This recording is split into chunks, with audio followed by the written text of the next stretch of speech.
Welcome back to the Good Sports Podcast. I am your host, Brady Masters, and for this next segment, we're going to dive into the NBA Finals Game 1 that happened a couple days ago between the New York Knicks and the San Antonio Spurs. And I tell you what, it was a great Game 1. For one team, yes, but for the other team, not so much. So, in this Game 1, the crowd was out. It was a fun time in San Antonio. Great environment. The San Antonio Spurs, who have an average age of 25 years old, had a 14-point second-half lead against the New York Knicks. And yes, they were coming off I would say, a tough 7-game series. And it was hard fought against the Oklahoma City Thunder, the defending NBA champions. And they withstood the punches and they fought back.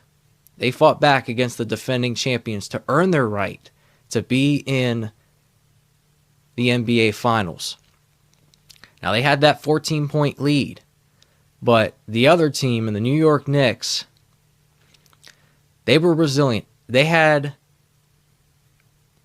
the ability to bounce back, and they certainly did that. Despite everything that went on with Jalen Brunson, their superstar, he got injured a couple times in the game, and one of the injuries was an ankle. He got stepped on by Luke Cornett of San Antonio. But he is tough as nails, as Mike Brown, the head coach for the New York Knicks, said. He was able to come back, and it was like he never left. He never left the game. He was able to be effective, and he scored 13 of his 30 points in the fourth quarter when his team needed him the most. Now, Karl Anthony Towns, OG Anunoby, Josh Hart, Jose Alvarado, all those guys, they were holding down the fort for Jalen Brunson. You know, it was uncertain for some people. It was a concern for Knicks fans that their superstar might not play the rest of the game.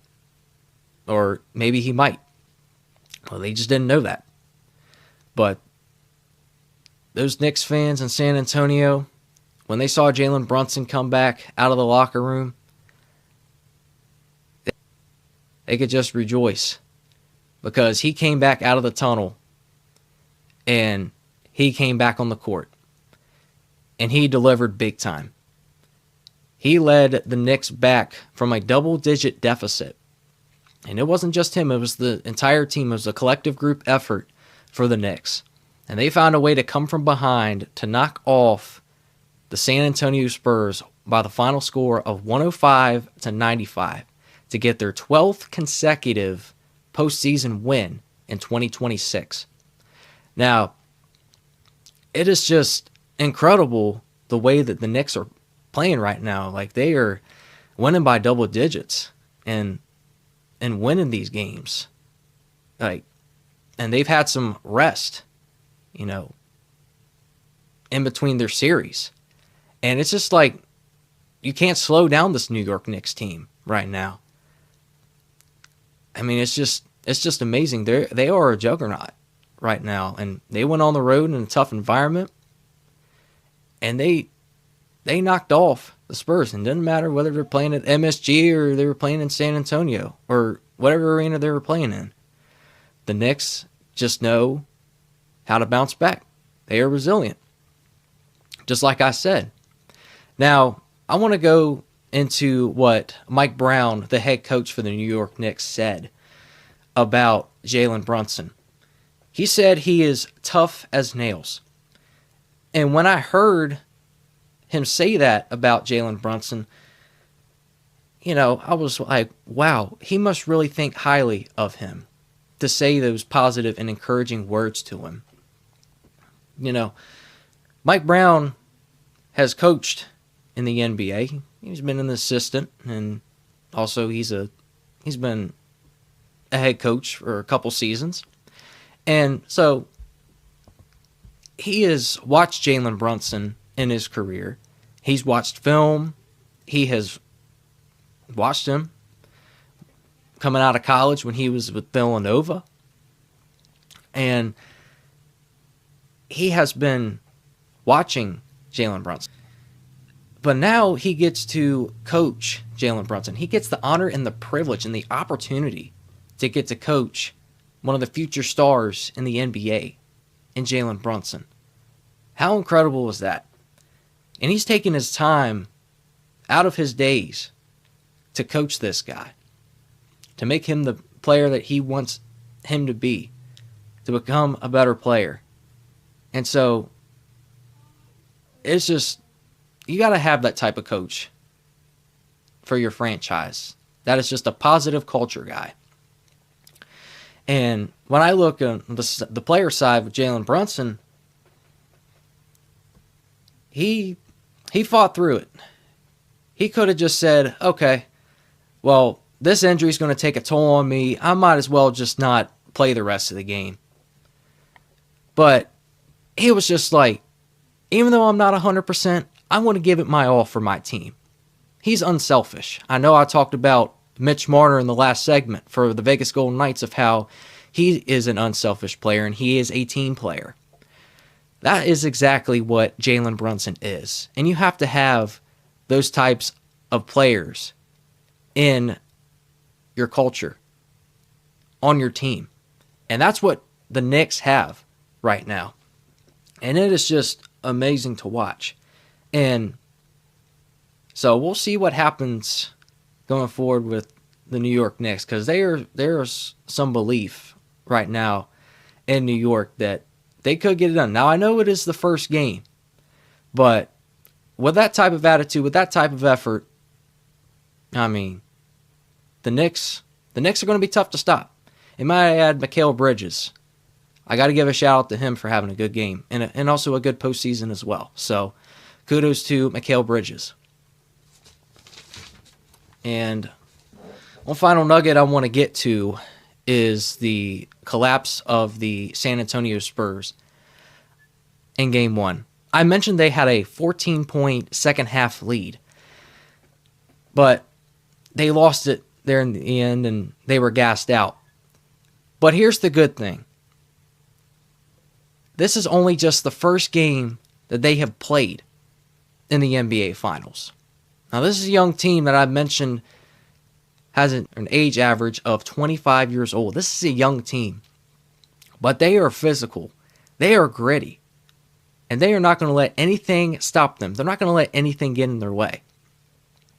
And so I mentioned they had a series that they had against Oklahoma City. It was tough, but they got through it.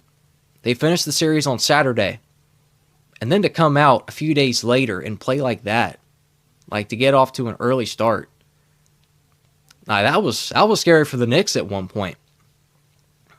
And, well, I mean, if they're able to get off to a hot start the rest of the series, well, look out, New York Knicks. Look out. San Antonio's not playing around. They feel like this is their year. This is their year to win the championship. And so they're in it. They're in it for a reason. It's not by accident. But there are adjustments. If you ask head coach for the Spurs, Mitch Johnson, if there are any adjustments that need to be made, yeah, sure. Sure there are. To make the players better and help the team succeed. You know. But San Antonio, they're going to find a way to bounce back in this series. I really do think that. Through the postseason, and the season that they went through, the 82-game schedule, they've gone through ups and downs and injuries and what have you. But this is a team that you don't want to mess around with. Like, this is a team that could compete for championships in the next 5 to 10 years. If you keep that young core with Wemby, Victor Wembanyama, he's 22. Stephon Castle, he won a couple championships at UConn. He is 21. You got Devin Vassell from Florida State, where he played his college ball. He's 25. And then Dylan Harper. who's coming off the bench, and he played big minutes for Mitch Johnson and for the Spurs team. He's 20 years old, and so he's going to grow and develop just like the other players will. And I like this young core for the Spurs, and I think they're going to grow and develop, and they're going to be a team that is going to be scary. They're not going to be afraid of anybody here in the future. And this is a young core. This is a team that hasn't been to the NBA Finals since 2014. So that's been 12 years since they last went to the NBA Finals when Greg Popovich was there. But you got to think, this Spurs team was picked to be in the postseason. That this was a postseason team. They're going to be one of the 8 teams in the Western Conference competing in the playoffs. So maybe they could have won one series. Like, there were some thoughts that people had that maybe that they're not ready to go that far yet, like to the NBA Finals where they are now. But here they are. I mean, with some people trying to count them out, but they're not listening to that noise right now. They are instead having fun playing together. And that's what I want to see in team basketball. I want to see those players having fun and the coaches having fun as well. Playing the game that they love to play, and for the coaches, the game that they want to coach. They love to coach. The San Antonio Spurs have far exceeded expectations, where they were picked to finish this year to where they're at now. And so the Spurs organization has to be happy with where they're at right now. They are growing and developing right now. But, I mean, they're not happy with where they're at right now, because who knows when they're going to get back to the NBA Finals. You know, it's not a guarantee that you're going to go back to the Finals. So they feel like this is their year. This is their year to win the NBA Finals. They knocked out the defending champs in the Oklahoma City Thunder, and they feel like they can take down the New York Knicks. So we'll have to see how it goes. But yeah, this Spurs team, they're going to be a pain in the thorn of 29 teams that are going to be playing in the NBA in the future. So cannot wait for Game 2 of the NBA Finals, and let's see what San Antonio does to regroup and respond in their next home game.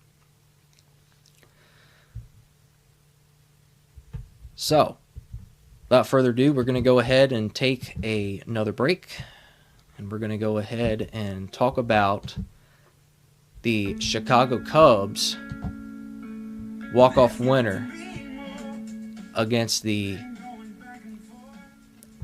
Athletics last night.